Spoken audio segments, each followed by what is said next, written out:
বল নিয়ে পড়ে যায় আর্জেন্টিনার ফুটবলার। সেই পড়ে যাওয়া খেলোয়াড়কেই বল মনে করে শট করে বাংলাদেশের ফুটবলার। তারপর বাম পায়ে আরেকটি শট করেন, তা গিয়ে লাগে তার শরীরে।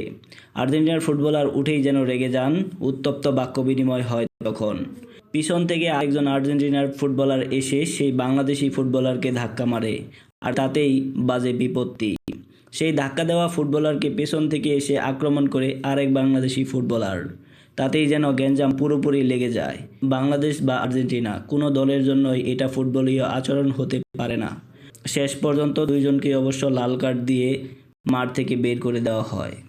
লিওনেল মেসির আর্জেন্টিনার জালে গোল দিবে বাংলাদেশ, কেউ কি স্বপ্নে ভেবেছে?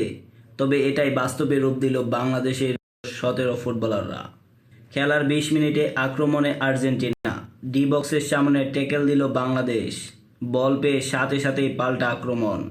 বল নিয়ে ছুটছে ঠিক মেসির মতোই, মাঝমাঠ থেকে প্লেয়ারকে বল পাস দেন।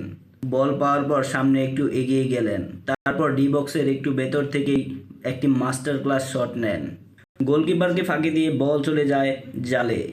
মেসির আর্জেন্টিনা খেলছে বাংলাদেশের বিপক্ষে। বাংলাদেশ গোল দিবে, এটি যেন এক স্বপ্ন, কিন্তু সেই স্বপ্নকে বাস্তবে রূপ দিল যুবারা। 4 মিনিটের মাথায় ডি বক্সের বাম সাইড থেকে দুর্দান্ত একটি ক্রস, কিন্তু বল চলে যায় বাংলাদেশের কাছেই।